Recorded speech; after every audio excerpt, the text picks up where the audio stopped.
নমস্কার বন্ধুরা, welcome to Rita Barua Roy channel.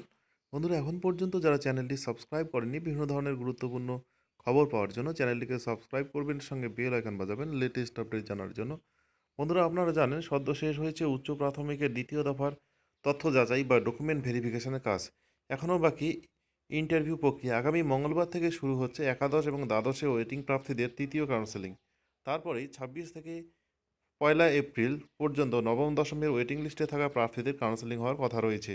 কিন্তু নিয়োগ প্রক্রিয়ার মধ্যে কাউন্সেলিংয়ের দিন আগাম ধার্য কিন্তু নিয়োগ প্রক্রিয়ার মধ্যে কাউন্সেলিংয়ের দিন আগাম ধার্য হয় বাড়ে উৎকণ্ঠা। চাকরি প্রার্থীদের সেই উৎকণ্ঠা কাটাতে এবার সরাসরি নিজেদের অবস্থান জানিয়ে দিল নির্বাচন কমিশন ও এসএসসি। লোকসভা ভোট ঘোষণার পরে নির্বাচনী বিধি মেনে সরকার নতুন কারো কাউন্সেলিং বা নিয়োগের ব্যবস্থা করতে পারবে কিনা তা নিয়ে ইতিমধ্যে নির্বাচন কমিশনকে চিঠি দিয়েছে এসএসসি চেয়ারপারসন সৌমিত্র সরকার।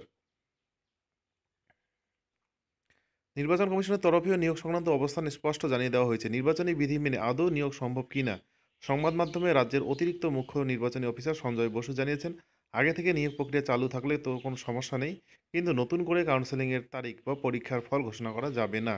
কমিশনের খবর, তৃতীয় দফার কাউন্সেলিংয়ের তারিখ আগেই ধার্য হয়েছে। 19 থেকে 20 মার্চ একাদশ দ্বাদশ শ্রেণীর শিক্ষকদের, 26 থেকে 29 মার্চ এবং 1 এপ্রিল নবম দশম শ্রেণীর শিক্ষকদের কাউন্সেলিং হওয়ার কথা। তবে তারপরেও অনেকে ডাক পাওয়া বাকি। এই পরিস্থিতিতে এসএসসির আবেদন খতিয়ে দেখা হবে বলে কমিশনের তরফে জানানো হয়েছে। ধন্যবাদ বন্ধুরা ভিডিওটি দেখার জন্য।